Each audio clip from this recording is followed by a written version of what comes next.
All right, ladies and gentlemen, after Trump's presentation, now we are here at the second most important discussion of the conference. So if you don't have your friends here yet, bring them in, because we are discussing the stablecoins. Is it the enemy of the good? Are they useful? Do they have some space within the Bitcoin ecosystem, the crypto ecosystem? And so those are all some things that we're going to discuss today. And I am joined by two incredible panelists here. One, directly to my left here, is Nick Philpott. He is a seasoned market structure specialist with over 15 years of experience in both in the traditional finance world as well as in the digital sector. And Nick operated in very different markets all around the world. Nigeria. He is now living abroad still, right? Abu Dhabi. Abu Dhabi, yep. Always doing something interesting around the world. And then we have here to my furthest left, none other than Dred, who is the founder and chief executive officer of Flash, a company bringing enterprise-level Bitcoin and Lightning on and off ramps to the islands of the Caribbean. And he's also the founder of Island Bitcoin Community, which is an educational community that educates specifically also Jamaicans about financial literacy in the digital age and I presume also Bitcoin. Absolutely. And so, gentlemen, let's set the stage a little bit, because often people don't understand stablecoins. Trump just said, like, oh, stablecoins, do you know stablecoins? So, you know, when you were there in that speech, you come here after this, you will understand it all. And it's really interesting how much it actually has grown. So I have some data here to set the stage. If you think about adoption, it is pretty strong. In 2019, there was like the annual growth was like around 5 billion. And then just 2 years later, in 2022, it was 180 billion. And nowadays, we see like every day, like $50 billion being pushed back and forth through stablecoins. So maybe we start with you, Nick, and let's get our definitions straight. What's your definition of a stablecoin, and how also would you delineate it from Bitcoin? So a stablecoin is effectively any kind of asset that is linked to the price of another asset. So most commonly, you'll have a dollar stablecoin is linked to the value of the US dollar. You probably then split those into two categories. There are those that are fiat-backed. I mean, that's a sort of catch-all term for a lot of different designs. And then there are those that are effectively synthetic, so algorithmic stablecoins, but in order to try to achieve the same linkage to the price of another fiat asset. Within the sort of fiat stablecoins, you subdivide into those that are backed by cash at a single bank, cash at multiple banks, cash that's in trust, then cash that's onshore or offshore. So, for example, you have things like Tether. Tether is issued by an entity that's outside the United States, so you'd look upon that as a form of Eurodollar. Then you've got things like Circle, which is partial cash, but then the rest is a BlackRock 2A7 fund. So in a sense, it's a tokenized money fund. Furthermore, in Tether, for example, you might also be backed by government bonds and things like that. So it's a term that captures lots and lots of different designs. Yeah, that makes sense, and it's a really ingenious business model, and some of them are really printing money quite a bit. So handing it over to you, Dred, you were just telling me before that you were on a trip recently, and a lot of people didn't understand like the distinction between stable coins and also central bank digital currencies, which is rightly so the boogeyman. So maybe can you tell us a little bit more about your experience from your trip? Yeah, sure. And I come from a technical background, so I'll give a little bit of a primer on the stablecoin. Like Nick said, you know, all correct, but technically anyone could create a stablecoin. Like if you create a time chain or a blockchain and you mint a token on that, and then you cryptographically lock that token to an external asset that is not on that blockchain, like to your point, US dollars in the bank, treasuries, a basket of goods, you've essentially created a stablecoin. Now, private individuals could do that, companies can do that. To your point, $50 billion are being transferred through private sector, you know, on stablecoins. And the big difference and the confusion that happens in the Caribbean and in Jamaica is that stablecoins are an asset. Sorry, stablecoins are pegged to an asset, whereas a central bank digital currency or a CBDC is actually created by the government or created by the central bank, and by decree, it is called to have value. Just like the US dollar, by decree, the full faith and trust and credit of the US government. You know, in Jamaica, we have our first stablecoin, our first CBDC, which is the third ever CBDC to be launched in the world. We're frontier in that space. And it is backed by the full faith and credit of Jamaican government. There is no pegging to anything there. So that's the big difference between a CBDC and a stablecoin. And to add to that, CBDCs are also directly or sometimes indirectly managed infrastructure by the government as well. What does that mean? That means that they have the keys to see everything happening on that CBDC and to censor or monitor everything you're spending on that CBDC. So it's kind of a slippery slope into a dystopian world if you allow a CBDC to proliferate as opposed to something that is a little bit more autonomous from the government, at least one degree of separation into the private sector of a stablecoin. And I think that's an important distinction to make when people are deciding whether they want to use a stablecoin or a CBDC. That's fascinating. And not to get us too off the topic here, but can you tell us a little bit about how the CBDC experiment goes in Jamaica right now? Because, for instance, there was the digital naira in Nigeria, and that went horribly. And they needed to backtrack, and they're trying to ban Bitcoin every other Wednesday. So it's a little bit ridiculous how it went down there. Did it fare any better in Jamaica? No, it did not. They did launch it with a lot of fanfare, a lot of marketing. They did not try to impose by any kind of mandatory use of the CBDC in Jamaica. However, they did allow you to, get free money if you decide to use a CBDC. Jamaicans are inherently skeptical of, any kind of new currency being issued by the government. So there's less than 6% adoption after 2 years of hardcore marketing within the CBDC in Jamaica. And I don't think they're trying as hard anymore. I think they've kind of backed off now and are going back to traditional, finance and banking. I think the same is true in Nigeria. I think the adoption in Nigeria is even lower than 6%, and they've certainly stepped back. And I think that's mainly because they didn't want to end up like, China or India or these places that are forcing you to use it. The Bahamas is also forcing people to use their CBDC. The sand dollar. The sand dollar, exactly. And there will be as many dollars as there will be sand on the beach. That's very true. It's very aptly named. And so I'm glad it's not working. It's a failure, so that's exciting. So hopefully the audience is always going to be skeptical if the government's only tries to get you to do something for free. Don't listen, don't do it. And just also to introduce myself, because I haven't done that yet, why this random German dude is sitting here. My name is Wolf von Laer, and I'm the CEO of Students for Liberty, a global nonprofit that works with students all around the world, including Africa. Not sure if we have some people in Jamaica, but hopefully there as well. And we are paying 20 out of my staff members in Bitcoin. I've written a PhD about lawmaking here in the United States. And so stablecoins always have been an interest of mine. So let's go back then. And so Bitcoiners tend to criticize stablecoins because they still are fiat money. However, there's clearly a market demand for this. Is this short-sighted of Bitcoiners to criticize so much? Do you agree, or how should Bitcoiners think about that? Nick? I mean, I wouldn't say it's short-sighted. That's definitely the wrong phrase. I think when Bitcoiners have a skepticism around fiat currency, it's about the abuse of fiat currency rather than fiat currency itself. If fiat currency, like any technology, is handled properly and responsibly, so the currency is not debased, you don't wind up with a huge amount of printing and effectively just devaluing the whole thing, far too much inflation, then actually it can work sort of reasonably well. The utility of stablecoins, though, can also contribute to the sort of the furtherance of getting Bitcoin out there. So a lot of the customers that we deal with, so we're owned by a major international bank, a UK bank, 170 years old, operates in emerging markets. So we deal with oil companies, agribusiness, metals and mining, and those sorts of things. Trying to get them to take their first steps into crypto is very, very challenging. So if you get them to use a digital dollar that's on a permissionless system that moves more or less with the speed and the utility of email, then that's a step that's easy for them to take. I mean, in marketing, you have a concept of Maya, so most advanced yet adoptable, acceptable. And I would say that for some of those, Bitcoin is just a step too far. But if you can get them to start using digital assets, using stablecoins as your first sort of case, your first asset, then it gets them to open custody, it gets them used to operating in a T0 environment, it gets them used to how to do the accounting, and so on and so on and so on. So it's, as the title says, it's about making sure that the perfect is not the enemy of the good. Well said. Do you want to add something to that, Brett? Well said. I'm going to go, I guess, a three-pronged approach here on the bell curve of IQ. On that left side, it's really, if it's not Bitcoin, it's shitcoin, right? And that's the very simple approach.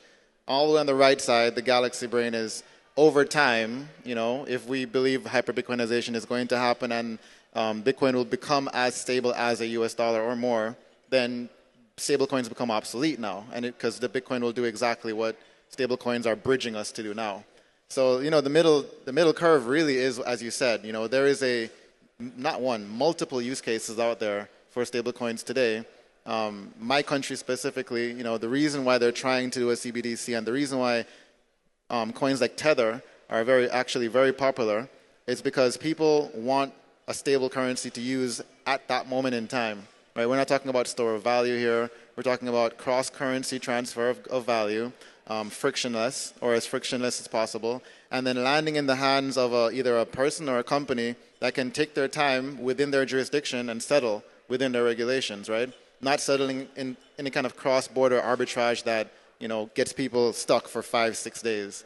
The one problem I would say that the Bitcoin maxi in me still has is that I believe KYC to be the illicit activity. I believe that there's a lot of KYC happening right now that's not protecting the customer, even though they try. The percentages that are catching fraud are very, very low. I would call that a failing grade.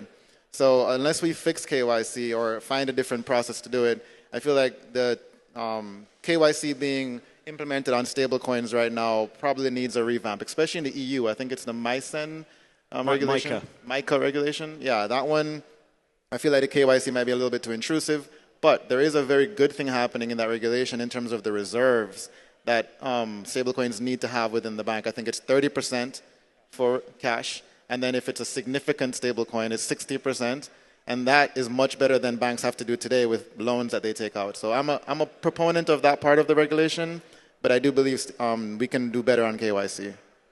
So you both outlined a bunch of different advantages of stablecoins, and a lot of people get also onboarded with this, and probably helps like a lot of for remittances. Is probably like one of the main reasons why people are using it, I can imagine as well.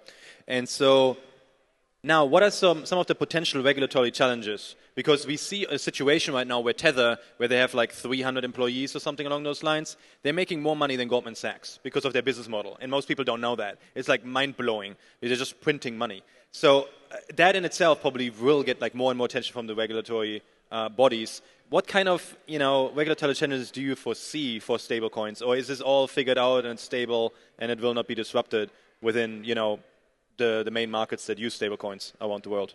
I think you'll get two flavors. So there will be prudential regulations similar to the ones that the Dread mentioned, so MiCA, and that has provisions around how the reserves are managed, the operational risks around minting and burning and all those sorts of things.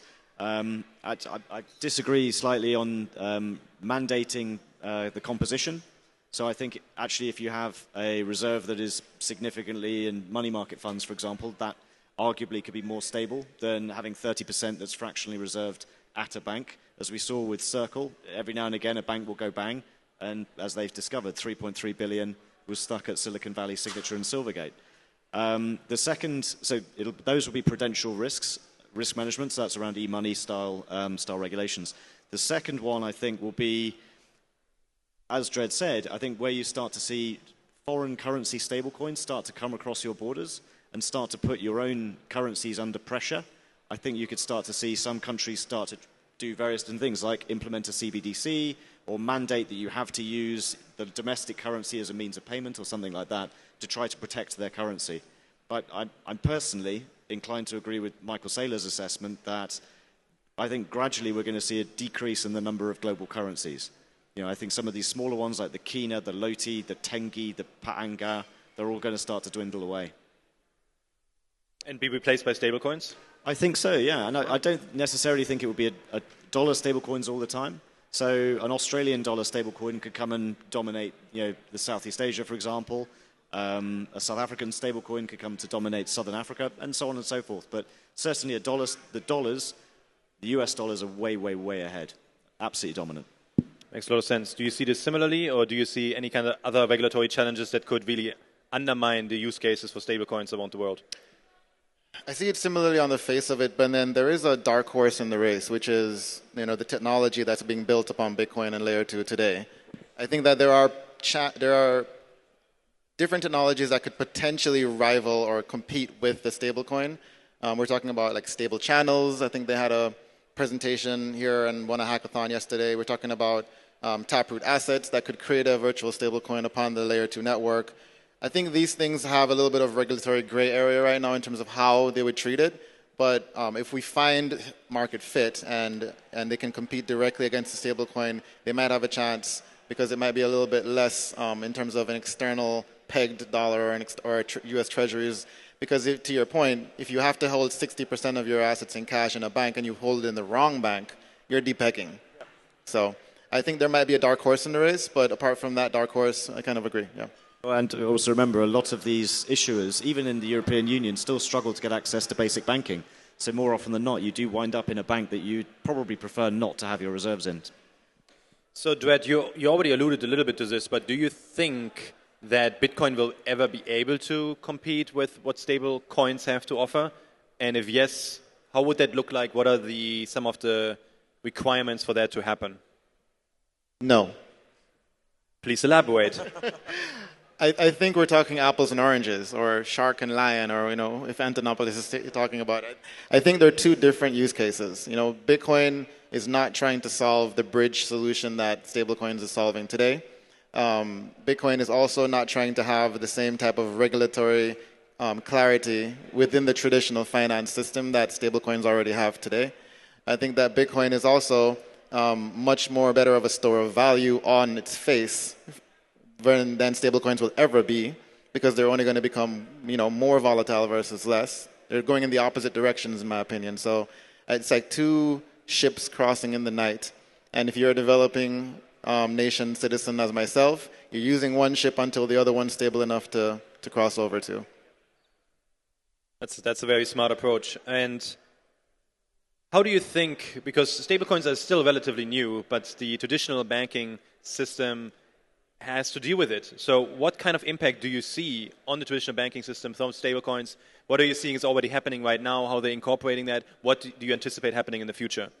Yeah, I mean, so I'm from a bank, probably one of the few people in this building that is.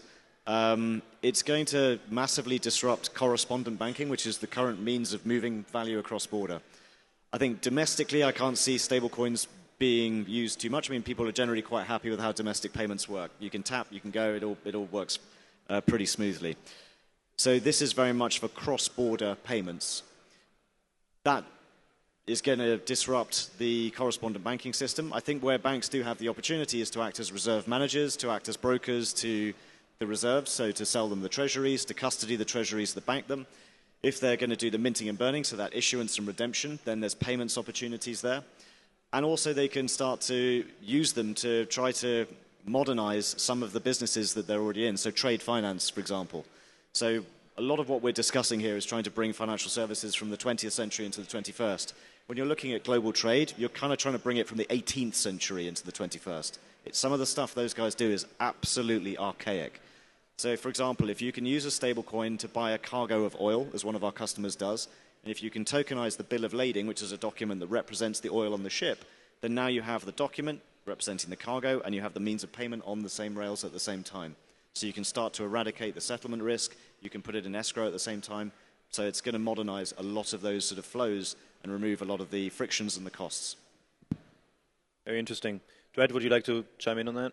That brought up a personal experience that I've had because up until recently, Jamaica, among a few other, I think 4 other nations in the Caribbean, were on the FATFA grey list, which means certain corresponding banks just would not communicate with our banks directly. That stopped a lot of wire transfers from being able to go through very easily. Money was very hard to move across borders. And, to your point, stable coin or Bitcoin or any other digital native asset that people are able to move was very helpful for us. So that being said, there are certain organizations, big remittance companies in the Caribbean now that are using different types of stablecoins to get around that kind of regulation. Now, that might not be as relevant since we just got off the gray list. Hopefully we stay there. But that means there's going to be a lot more scrutiny, right, in terms of the way things are being done. So I think that there's a lot of innovation that can happen that banks can learn from the stablecoins that are being developed today. But I think there's also an innovator's dilemma that they have. Like, this is the other personal story.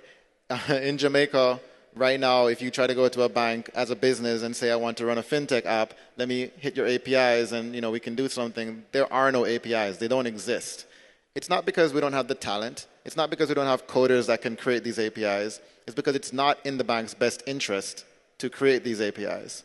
So I think the pressure of now a global stablecoin coming in and people being able to use it natively on their phone might pressure, institutions, financial institutions, to start developing solutions that will help their customers because they're being challenged to do so. Actually, just to supplement on that, so one of the ways that we looked upon it within Standard Chartered, within the bank, is we realized that the bank is already on the menu, but it has the choice to also be on the seating plan. All the banks are on the menu right now. So at least Standard Chartered is realizing that it needs to be one of the diners if it's going to last into the future. It's very interesting. And maybe back to you, Dred, real quick. What countries do you see have the highest adoption rate of stablecoins right now, and where it's being used the most? Africa, by far. I wouldn't even say the Caribbean is as adopted as I would like it to be. I mean, of course, I'm pushing for the Bitcoin adoption across the Caribbean. And as I go to different islands, I'm realizing that there is some adoption on stablecoins. But when I went to Africa, it was not even a comparison. They're using them more than they use Bitcoin. And many people don't realize that, but Africa as a continent, they have trade going on. They recently wrote some free trade agreement, signed that, the EFCTA. However, they don't have any payment system within Africa. So if you're trying to send route money from Kenya to, I don't know, South Africa or something, it's a nightmare. It really takes a lot of time. And so stablecoins are really natural fit that really fits into that. Well, yeah, I can illustrate that very easily. So if you're transferring money from Kenyan shillings in Kenya to Tanzanian shillings next door, you have to go to a Kenyan bank. That then goes to a US bank because you have to do dollar Kenya. Then you have to do dollar Tanzania. So you have to go round the world, come all the way back round the other way to land in Tanzania. Those transactions can take 2 to 5 days. Instead, what you could do is you could withdraw cash, put it in the back of your car, and you could drive it to Tanzania faster than the international correspondent banking system. And if that is not an indictment of a system that desperately needs to be modernized, I don't know what is.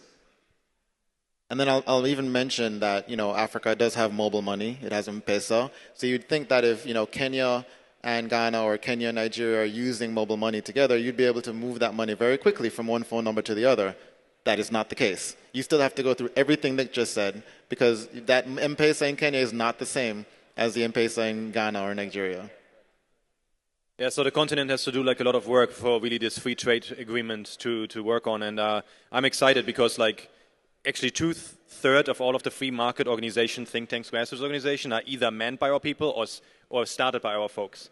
So we want to push into that direction and really help there because that has a huge potential. If all the Africans are starting trading, that will lift billions in middle class conditions, and stablecoins and Bitcoin can really be a huge part of that, and not the digital naira or any kind of other nonsense that the governments are trying to introduce there. So I think the audience might already have an idea of this, but maybe just to summarize, who would you say are the main customer that use stablecoins? What kind of groups of people, what kind of industries? Yeah, sure. From my personal experience, it's always been, communities, to be honest with you, people that want to get money home and quickly exchange it for their local currency. They're not thinking of trying to get stablecoins for savings or stablecoins for business purposes. So for me, it's really the communities that are needing them. And then also, just recently, there's been a lot of agricultural demand across the Caribbean. So commodities that need, large volume tradings, they're going through the same problems, the same delays and KYC restrictions that they have and FATFA gray list issues. And they're looking at stablecoins as a means to be able to accelerate their trade as well. So I think those are the two big ones I know. So, most of our business at the moment, over 90% of it is stablecoins versus foreign exchange. So and we do just under 20 different currencies, and we specialize in emerging markets currencies. Our clients break into broadly 3 different categories. So crypto natives who just need access to better foreign exchange because their banks take advantage of them in some cases. Number 2 are payments companies, so cross-border payments or remittance payments, for example. So again, just trying to speed value transfer up. So the remittance companies, for example, don't have to hold very large balances in the destination country to give the illusion of an instant payout.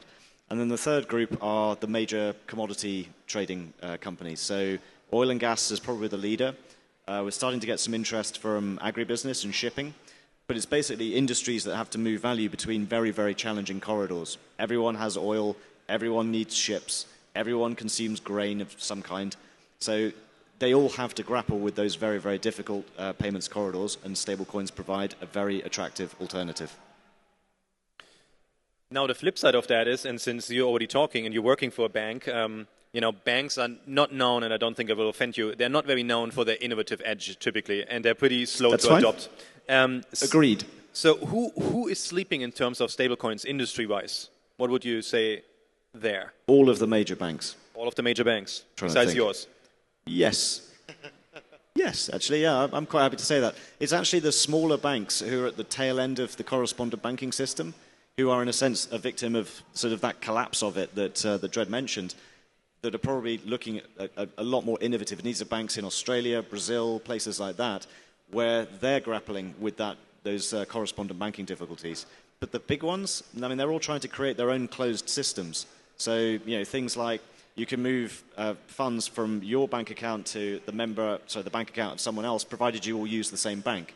If we were going to do that in email, it would be like, I have Hotmail, Dred has Gmail, and we can't send emails to each other. I mean, that's not how the world works. And yet, we do this with global finance. It's absurd. Dred, do you see any specific industries outside of banks that they ought to adopt it but have not? Not really. Honestly, I think banks are the major target because that's, we're talking about the money here. I think that downstream of that, every industry will be affected. A trade, whether it's stablecoin, cash, or Bitcoin, is 1/2 of every transaction. So I think if you're either talking about banks or direct peer-to-peer, that's the only two big, use cases I can think of that need to be paying attention and using this. But, I will mention again that it's very important that we don't, think that the CBDC is going to solve the same problem. The banks, in my opinion, you don't want a CBDC, right? You want a stablecoin, you don't want a CBDC. Absolutely not. And that's important to know. So I want to make sure that if anybody wants to know more about the differences between stablecoins and CBDCs, you can check out, there's a cbdctracker.hrf.org. Thanks for all the help that you guys made to build it. I think Nick, Anthony, Matthew Mazinski, and then I'm on the board of OpenSats with Janine, who helped to create it as well. So check that out, and you can really see the damage that a CBDC can do compared to a stablecoin. So enemy of the good, I would say that would be more a CBDC than a stablecoin. I'd echo that. Well said. So we have only like a minute left or so. So why don't you tell the audience a little bit more about like where they should check out your work, where they can learn a little bit more, any kind of cool project that you would like to share with the audience? So go and check us out, www.zodiamarkets.com. There's a lot of thought leadership pieces on there. I've done a few podcasts where we go into some of the use cases in more depth, and I'm going to continue to be doing that.